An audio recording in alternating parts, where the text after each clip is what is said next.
मधुवन नामक गांव में एक गोपी नाम का किसान रहता था, जिसके पास बहुत ही प्यारी सी एक गाय थी, जिसका नाम गोपी ने राधा रखा हुआ था। उसकी गाय का कलर भी बहुत प्यारा था, सफ़ेद और काले कलर का। गोपी ने राधा के गले में एक घंटी भी बांध रखी थी। उसकी गाय और भी सुंदर लगती थी। गोपी रोज़ सवेरे उठकर अपनी गाय के साथ मधुवन के पास के ही नदी में जाता था और उसे खूब अच्छे से नहलाता था। उसके बाद गोपी राधा को लेकर घर आता था और उसे अच्छे से चारा पानी डालकर खिलाया करता था। गोपी उस गांव में अपने बीवी और बच्चों के साथ रहता था। गोपी बहुत ही मेहनती था। गोपी अपनी गाय का देखभाल किया करता था और उसके साथ साथ खेत में जाकर खेती भी किया करता था। गोपी अपने खेत में 2 बैलों के साथ खेती किया करता था। मानसून के समय में गोपी अपने दोनों बैलों के साथ खेत में खेती किया करता था।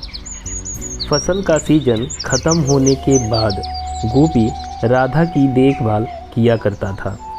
रोज़ सवेरे उठकर नदी में ले जाकर उसे खूब अच्छे से नहलाता था और उसके बाद घर लेकर आता था और चारा दिया करता था।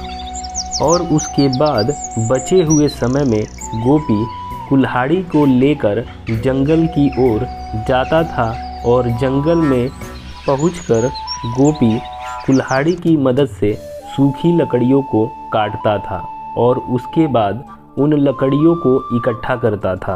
उन लकड़ियों को इकट्ठा करने के बाद गोपी उन लकड़ियों का एक गट्ठर बनाता था।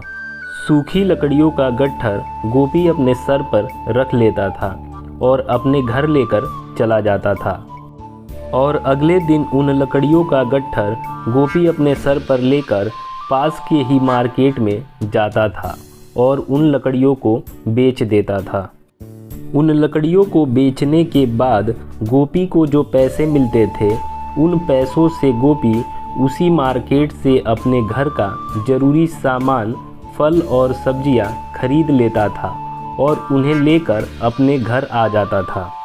गोपी की गाय राधा इतनी समझदार थी कि गोपी जब घर पे नहीं रहता था तो वो चरने के लिए जंगल में चली जाती थी। जंगल में चरने के बाद राधा शाम के समय जब सूरज ढलने वाला होता था तो अपने आप घर की तरफ चल देती थी। और घर वापस आने के बाद राधा एक आवाज़ लगा दिया करती थी। गोपी गांव में अपने परिवार के साथ खुशी खुशी रहता था। पंचतंत्र की कहानी चालाक लोमड़ी और मूर्ख कौवा। बहुत पुरानी बात है। एक जंगल में एक लोमड़ी रहती थी। वह लोमड़ी बहुत ही भूखी थी। वह अपनी भूख मिटाने के लिए भोजन की तलाश में इधर उधर घूमने लगी। उसने सारा जंगल छान मारा। जब उसे सारे जंगल में भटकने के बाद कुछ भी नहीं मिला तो वह गर्मी और भूख से परेशान होकर एक पेड़ के नीचे बैठ गई। अचानक उसकी नज़र ऊपर पेड़ पर गई। पेड़ पर एक कौवा बैठा हुआ था। उसके मुंह में एक रोटी का टुकड़ा था। कौवे के मुंह में रोटी का टुकड़ा देखकर उस भूखी लोमड़ी के मुंह में पानी भर आया। वह कौवे से रोटी का टुकड़ा छीनने का उपाय सोचने लगी। उसे अचानक एक उपाय सूझा और तभी उसने कौवे को कहा, कौवा भैया, तुम बहुत ही सुंदर हो। मैंने तुम्हारी बहुत प्रशंसा सुनी है।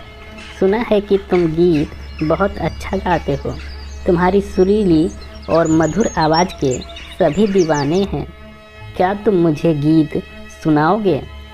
कौवा अपनी प्रशंसा को सुनकर बहुत ही खुश हुआ। वह लोमड़ी की मीठी मीठी बातों में आ गया और बिना सोचे समझे उसने गाना गाने के लिए अपना मुंह खोल दिया। उसने जैसे ही अपना मुंह खोला, रोटी का टुकड़ा नीचे गिर गया। भूखी लोमड़ी ने बिना देर किए झट से वह टुकड़ा उठाया और वहां से भाग गई। यह देख कौवा अपनी मूर्खता पर पछताने लगा, लेकिन अब पछताने से क्या होना था। चतुर लोमड़ी ने मूर्ख कौवे की मूर्खता का लाभ उठाया और रोटी का टुकड़ा लेकर अपना पेट भर लिया। कहानी से सीख, यह कहानी हमें संदेश देती है कि अपनी झूठी प्रशंसा से हमें बचना चाहिए। कई बार हमें ऐसे लोग मिलते हैं जो अपना काम निकालने के लिए हमारी झूठी तारीफ़ और प्रशंसा करते हैं और अपना काम निकल जाने के बाद फिर हमें पूछते भी नहीं हैं।